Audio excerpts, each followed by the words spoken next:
रात का माहौल अभी टेंशन से भरा हुआ है। सर्वाइवर्स जंगल से सुनाई देने वाली अजीब सी आवाज़ों को लेकर अभी परेशान है। कोई नहीं जानता कि उनके आसपास क्या हो रहा है और जंगल के बीच जो छुपा है उसका असर सब पर धीरे धीरे दिखने लगता है।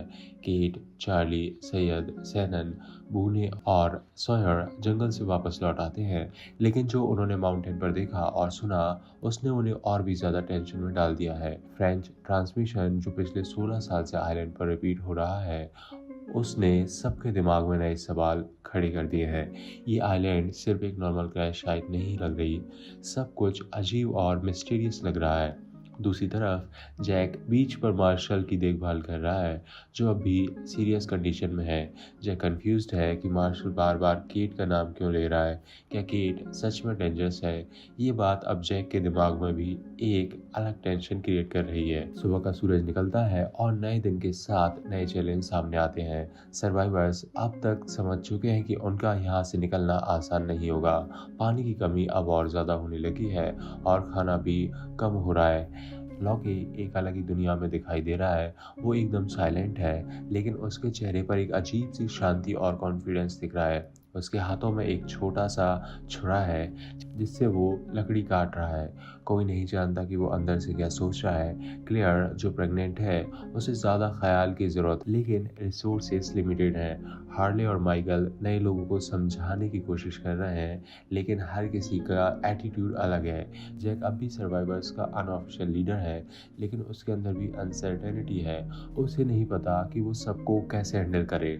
कैट एक अलग टेंशन में है। उसे पता है कि जैक ने मार्शल से उसका नाम सुना है। वो जानती है कि अब किसी न किसी दिन उसका सीक्रेट सामने आ ही जाएगा।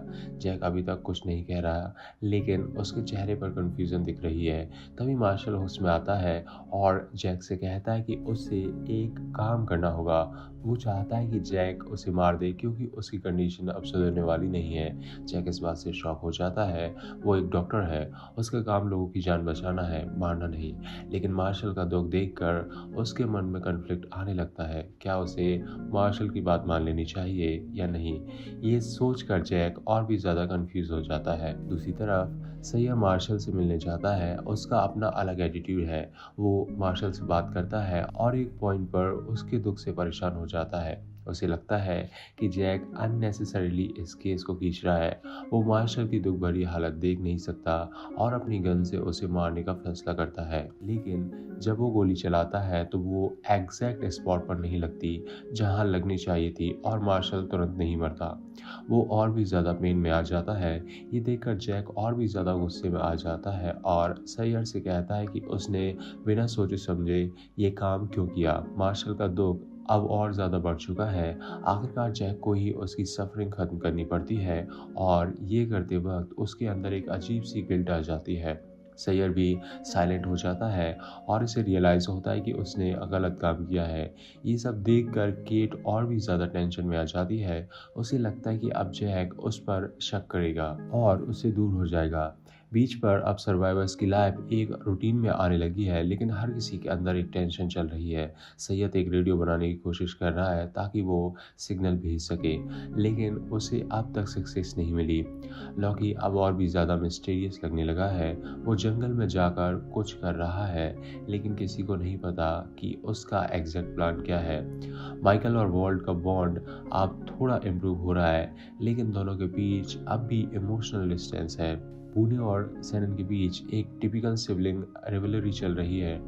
हार्ले हमेशा की तरह सर्वाइवर्स को हंसाने की कोशिश कर रहा है, लेकिन अंदर ही अंदर उसे भी टेंशन हो रही है कि क्या वो कभी वापस घर जा पाएगा या नहीं। केट अभी जैक के पास जाने से कतरा रही है, लेकिन एक दिन जब दोनों एक जगह मिलते हैं तो जैक उससे डायरेक्टली पूछता है वो मार्शल के साथ क्यों थी। केट एक कहानी बनाती है और कहने की कोशिश करते हैं कि उसका कोई बड़ा क्राइम नहीं था, लेकिन जैक उसे बिना कुछ कहे देखता रहता है।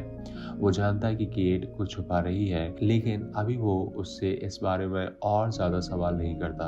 ये कन्वर्सेशन दोनों के बीच एक अलग ही टेंशन क्रिएट कर देती है।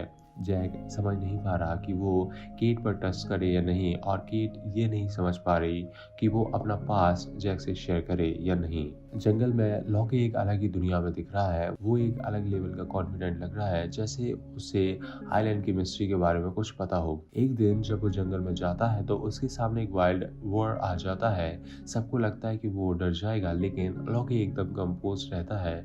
वो अपने हाथों में छुरा निकालता है और वॉर का सामना करता है। ये देखने वाला मोमेंट एकदम इंटेंस है, क्योंकि लॉकी पहली बार अपनी रियल स्किल्स दिखाता है। वो वॉर को मार देता है और इससे सबको फ्रेश मीट मिलने का एक नया सोर्स मिल जाता है। सर्वाइवर्स खुश हो जाते हैं, लेकिन किसी को नहीं पता कि लॉकी के अंदर क्या चल रहा है। उसके चेहरे पर एक अजीब सा सेटिस्फैक्शन है, जैसे उसने कुछ अचीव कर लिया हो। रात होती है और बीच पर सब लोग अपने अपने थॉट प्रोसेस में बिजी हैं। केट अब भी वरीड है कि उसका सीक्रेट कब तक छुप सकता है। जैक अपने गिल्ट और रिस्पॉन्सिबिलिटी के बीच फंसा हुआ है। लॉकी एक अलग ही वर्ल्ड में है, जैसे उसने आइलैंड के साथ एक कनेक्शन बना लिया हो। सैयद अब भी किसी तरह रेडियो सिग्नल्स भेजने की कोशिश कर रहा है। सर साइलेंट है, क्योंकि उसे रियलाइज हो गया है कि उसने मार्शल को मारकर गलत किया। क्लियर अब भी अपनी प्रेगनेंसी को लेकर नर्वस है। हार्ले सबको हंसाने की कोशिश कर रहा है, लेकिन उसका खुद का भी स्ट्रेस बढ़ता जा रहा है। आइलैंड अब और भी ज़्यादा मिस्टीरियस लगने लगा है। क्या ये सिर्फ एक आइलैंड है या इसके अंदर कुछ और सीक्रेट्स छुपे हैं? ये सब जानने के लिए बने रहिए मूवीज़ डिकोडेड के साथ। और यहाँ इस एपिसोड की कहानी ख़त्म हो जाती है।